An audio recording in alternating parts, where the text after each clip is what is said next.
दोस्तों आज की इस वीडियो में हम आप लोगों को कैंपटी फॉल और मसूरी की मॉल रोड के बारे में कुछ चीज़ें दिखाएंगे और कुछ अच्छी चीज़ें बताएंगे। चलिए शुरू करते हैं कैंपटी फॉल से। अभी आप लोग ये जो नज़ारा देख रहे हैं ये कैंपटी फॉल का ही नज़ारा है और यहाँ पे बेसिक मैं आपको बताऊँ, ये मसूरी से करीब 15 किलोमीटर दूर पड़ता है और मसूरी आपका ये मान के चलो देहरादून से करीब पड़ता है 35 किलोमीटर। तो अगर देहरादून से हम दूरी देखें तो 45 किलोमीटर और मसूरी से कैंपटी फॉल जो है वो 15 किलोमीटर।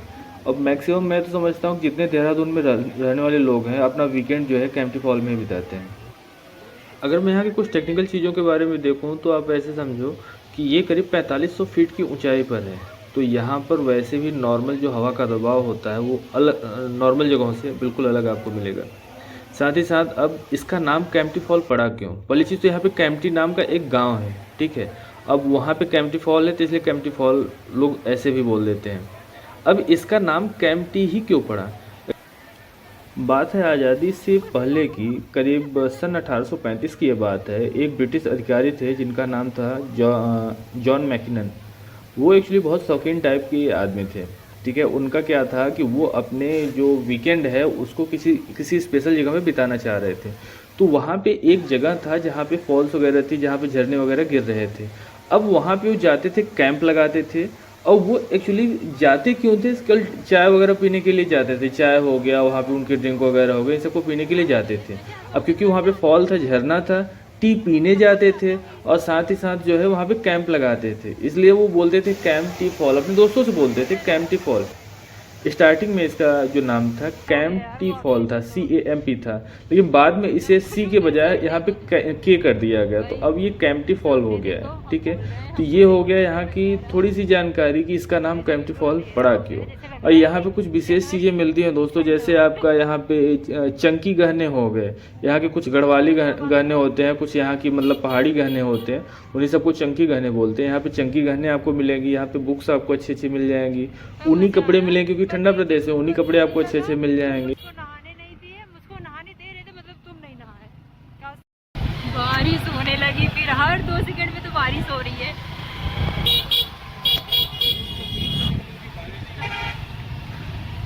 और जो भी हो, मुझको बहुत अच्छा लग रहा है, मजा आ रहा है।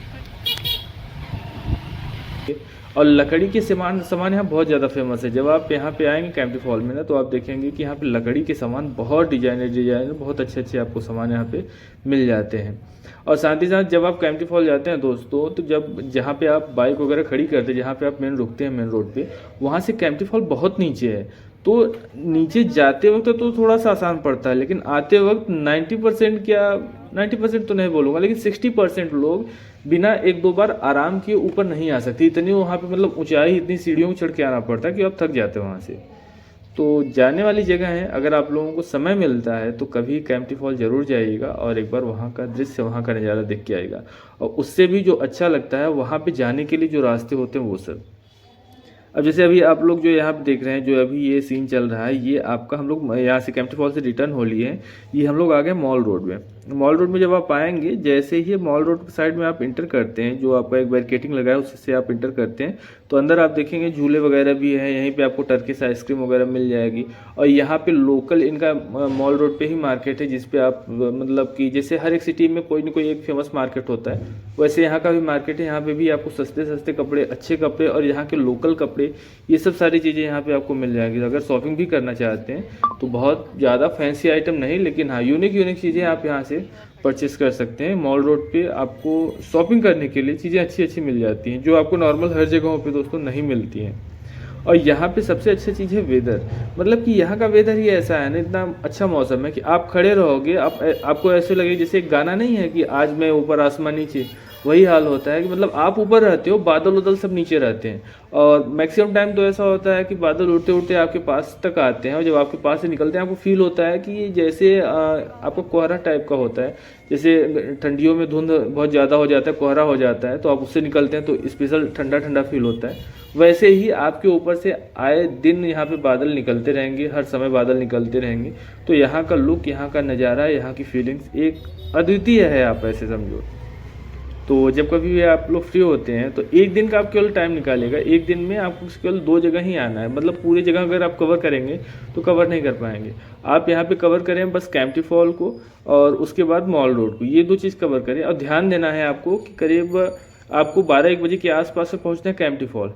तो वहाँ पे 2-3 घंटे 4 घंटे आप वहाँ पे एंजॉय करो, नहाओ वहाओ, फिर वहाँ से आ जाओ आपको यहाँ पे मॉल रोड। क्योंकि मॉल रोड का जो नज़ारा होता है ना 5 बजे के बाद से दिखना शुरू होता है और शाम को 7-8 बजे तक एक्चुअल दिखता है, क्योंकि ये बिल्कुल टॉप पर पड़ जाता है।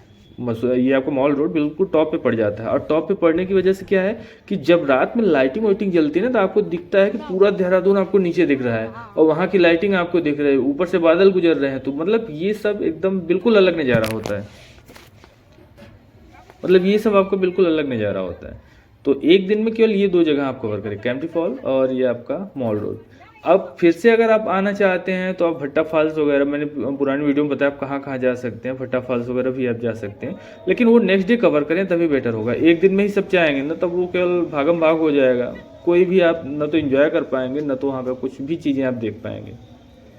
तो आगे का वीडियो देखिए। बाकी हम लोग जब वहाँ से रिटर्निंग हो रहे थे तो वहाँ पे रास्ते में ही भुट्टा वगैरह लगा हुआ था।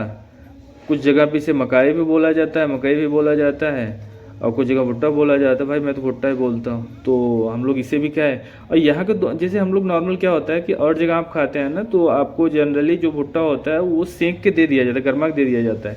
लेकिन यहाँ पे पहले इसे उबाले रहते हैं, उबालने के बाद इसे गरमाते हैं तो उसमें एक अलग सॉफ्टनेस आ जाती है और टेस्ट एक दूसरे टाइप का आ जाता है, अलग सा टेस्ट आता है।